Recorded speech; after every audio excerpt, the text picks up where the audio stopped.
In 1987, a retired steelworker in Pittsburgh was surviving on a grocery budget of just $11 a week. For 3 straight years, he sat down to the exact same one-pot meal every single evening. When he finally went for a checkup, his physician was stunned. His health markers were better than men 40 years his junior. That specific life-sustaining meal is sitting at number 4 on our list today. Welcome to Forgotten Flavors of America. Let's look at how the greatest generation conquered hunger, one pot at a time. Before we dive into the countdown, we have to understand the mental engineering of the Great Depression.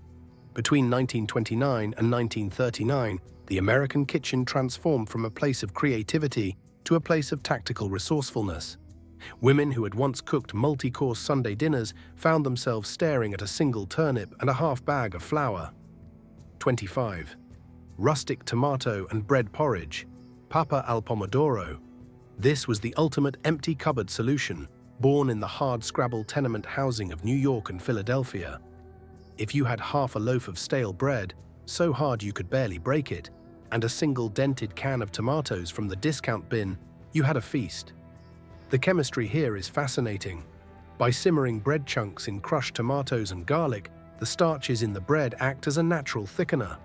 It doesn't just soften, it transforms into a savory porridge-like stew. In the 1940s, this was the tenement special. It required 0 expensive proteins. The bread provided the calories, the tomatoes provided the vitamin C, and the garlic provided the illusion of luxury. 24. The Appalachian potato and onion braise. In the coal mining hollows of West Virginia and Kentucky, the potato braise was the fuel of the working class. It is the definition of a 3-ingredient miracle. 2 potatoes, 1 onion, and a spoonful of liquid gold, otherwise known as saved bacon grease. The secret to this dish isn't the potato, it's the grease. In the 1930s, fat was the most precious commodity in the kitchen. Every drop of grease from a Sunday breakfast was filtered through cheesecloth and kept in a tin by the stove.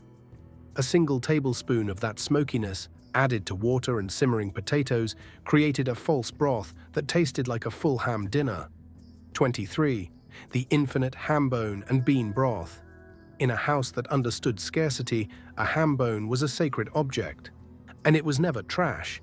In fact, during the Depression, neighbors would sometimes rent or borrow a ham bone just to pass it through their own pot of beans for flavor. When a ham was finally eaten down to the bone, that bone became the foundation for the next 5 days of survival. Simmered with dried navy beans, which were often distributed by government relief agencies, the bone released its marrow, collagen, and residual smoke. 22. Cabbage and smoked link, kettle 1. Head of cabbage and 2 sausage links. In the history of the American Midwest, no dish has worked harder than this. Cabbage was the survival leaf. It grew in poor soil, resisted frost, and lasted in a cellar for months.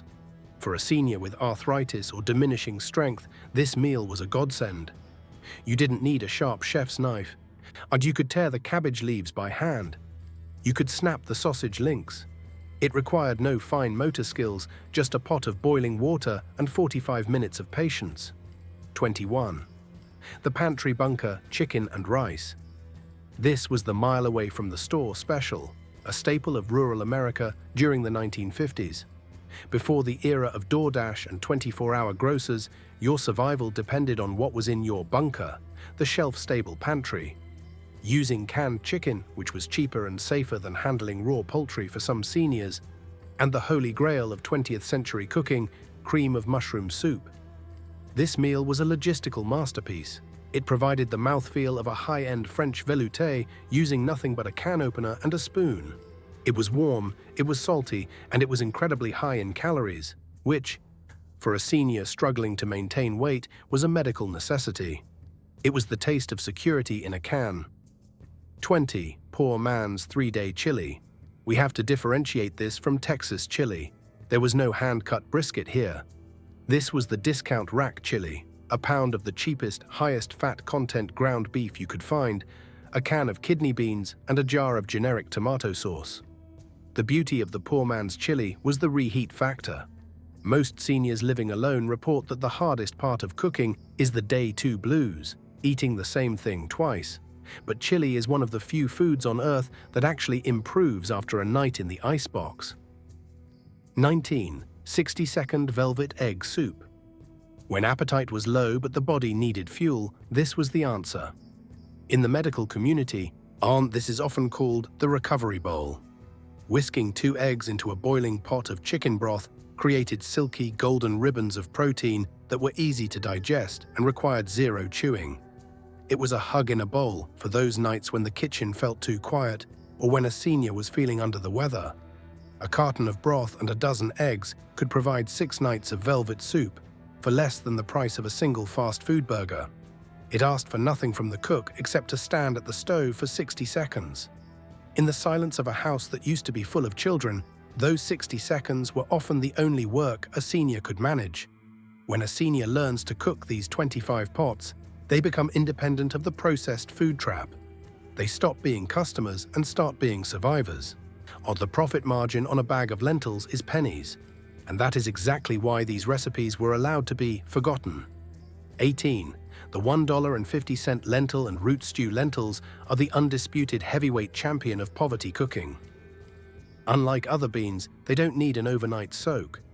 They are ready in 30 minutes, and they pack more iron and folate than almost any other plant on the planet. Depression-era mothers tucked this recipe into their daughters' luggage because they knew it would keep them alive. In 1932, a bag of lentils was the difference between a child having a clear mind in school or being foggy from hunger. 17.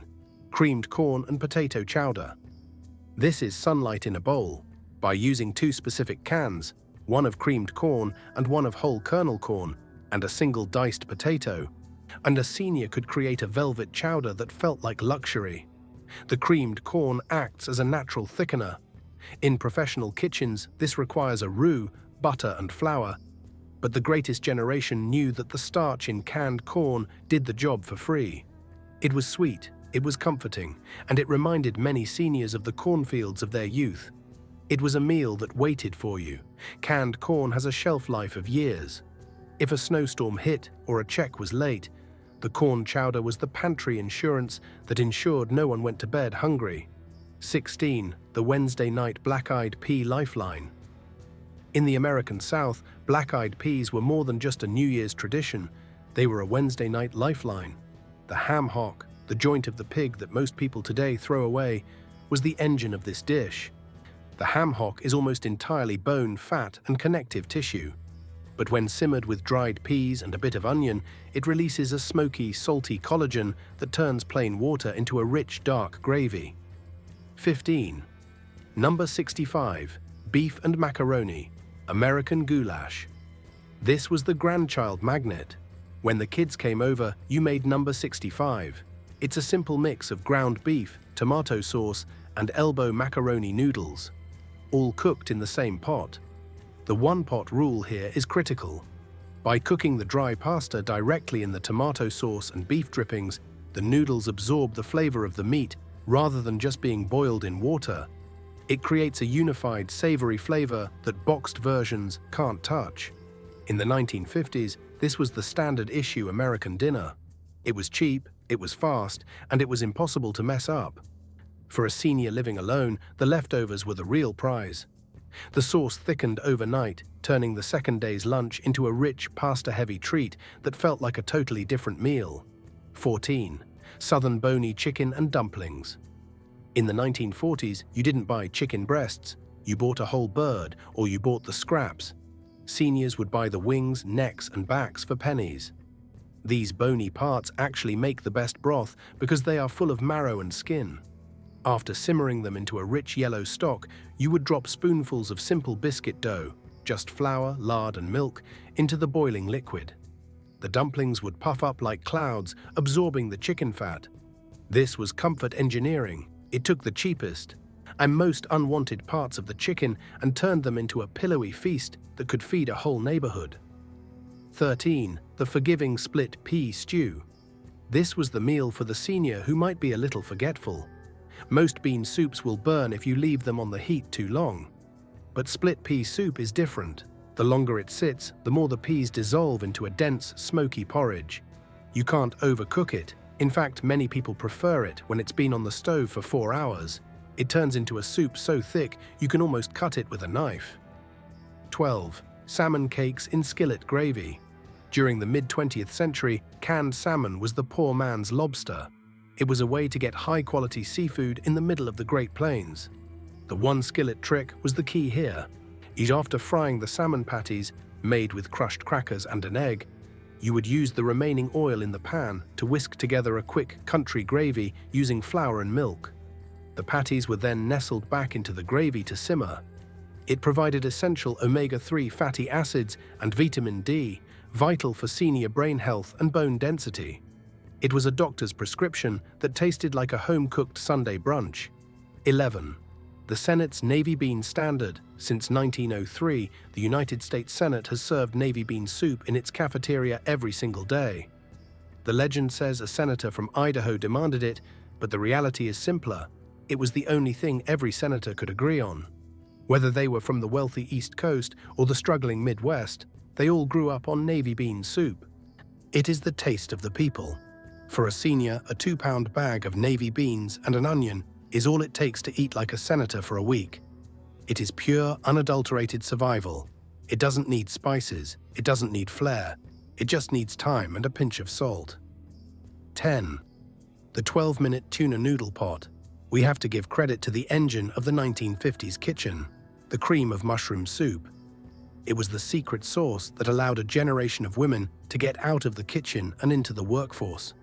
By combining a can of tuna, a handful of egg noodles, and that magic soup, you could have a hot, creamy, protein-heavy meal in 12 minutes. For a senior living alone, speed is often the difference between eating or just having a piece of toast. The tuna noodle pot was the first fast food, but it was healthier and cheaper than anything through a drive-through window today. 9. Soft mashed potato soup. We need to address a difficult reality: dental health. For many seniors of the greatest generation, dental care was an unaffordable luxury. By the time they reached 70, many were dealing with missing teeth or ill-fitting dentures. Potato soup was the silent solution. By boiling 5 potatoes and an onion and then mashing them directly into the cooking water with a bit of butter and milk, you created a meal that required zero chewing. It was high in potassium, high in vitamin C, and incredibly comforting. It allowed seniors to maintain their dignity at the table, eating a hearty meal without the struggle of tough meats or crunchy vegetables. And it was the centerpiece of the soft food adaptation that kept a generation alive. 8. Sausage and white bean iron pot. This meal was the comeback. In the 1980s, health experts began telling seniors they needed more iron and fiber. The sausage and white bean pot was the response. By using canned cannellini beans, white beans, a few rounds of smoked sausage, and, crucially, a handful of wilting spinach, you had a power pot. The sausage provided the flavor, the beans provided the heart-healthy fiber, and the spinach provided the iron. It was a meal that actually looked gourmet. For a senior who was starting to lose interest in food, the visual appeal of the white beans against the green spinach and red sausage was enough to jumpstart their appetite. 7. Clean out the crisper vegetable beef. This was the guilt-free meal. There is a specific kind of grief in throwing away food when you grew up in the Depression. Seniors hate wasting a single carrot. The vegetable beef soup was the vacuum cleaner of the kitchen. That limp celery, the soft carrots, the potato that was just starting to sprout, they all went into the pot with a handful of cheap stew meat. The hour of simmering turned trash into savory gold. It ensured that every penny spent at the grocery store was utilized. It gave the senior a sense of control over their environment, a feeling that they were still managing their household effectively. 6. New Orleans red beans and rice. The unattended miracle, traditionally made on Mondays, wash day. This dish was designed for the person who had no time to cook. You put the red kidney beans, the Holy Trinity, onion, celery, a bell pepper, and a sausage link in the pot at noon. You walked away. You did the laundry, you tended the garden, you took a nap. The beans did the work for you. By 5 p.m., the starch from the beans had created a creamy gravy that is famous worldwide. It asked for no strength and no standing, just the slow, steady heat of a pilot light. 5. The Pittsburgh Depression stew, the steelworker's secret. This is the meal that saved the man from our intro. Ground beef, corn, tomatoes, and potatoes. Why did it work? It hit every nutritional note required for human longevity. You had the acid from the tomatoes, digestion, the sweetness from the corn, energy, the starch from the potatoes, satiety, and the protein from the beef, muscle. 4. The dark meat chicken and rice pot. Before the modern era, chicken thighs were considered scraps. They were dark, they were fatty, and they were cheap. But the greatest generation knew a secret. Thighs are the only part of the chicken that actually tastes like chicken. By browning the thighs and then cooking the rice in the same pot, the rice absorbs the rendered chicken fat. Every grain of rice becomes a tiny bomb of flavor. For a senior with a dwindling appetite, the richness of dark meat was a jumpstart. It made them want to finish the plate. It was a meal that tasted like a Sunday roast but cost less than $1. 3. Cast iron pintos and skillet bread. This is the DNA of rural America.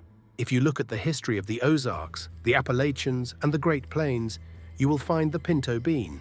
It is the cheapest high-protein, high-fiber food in the Western world. When paired with a wedge of cornbread baked in a cast-iron skillet that was likely handed down from a grandmother, it is a perfect protein. It has kept the American heartland alive through every drought, every recession, and every war. It isn't fancy, but it is bulletproof. A senior with a bag of pintos and a bag of cornmeal is a person who can never be conquered by hunger. 2. The timeless golden chicken soup. It is the universal medicine. Every culture on Earth, from the Jewish penicillin to the Chinese ginseng broth, has a version of this. It's a whole bird simmered until the house smells like safety. For a senior living alone, the scent is as important as the soup. The smell of chicken soup is the smell of a home where someone is being taken care of. Even when you are making it for yourself, the act of simmering that bird is an act of self-parenting. It is a way of saying, I am still here and I am worth the effort. 1. The salt of the earth, the one-pot mindset. The number one meal isn't a recipe at all, it is the dignity of the pot. The greatest generation survived because they refused to stop trying. They didn't eat over the sink. They didn't eat out of plastic wrappers. They put a pot on the stove, they let it simmer, and they sat at a table with a real spoon and a real napkin. These 25 meals are a map of where we came from. They are proof that independence isn't about how much money is in your bank account. It's about how much resourcefulness is in your heart. Which of these did your grandmother make? Did she have a Tuesday special that kept your family going? Let us know in the comments. And we need to keep these recipes alive because one day we might all need to know how to stretch $11 into a week of health. This is Forgotten Flavors of America. Don't forget to subscribe to keep the history and the survival on your plate.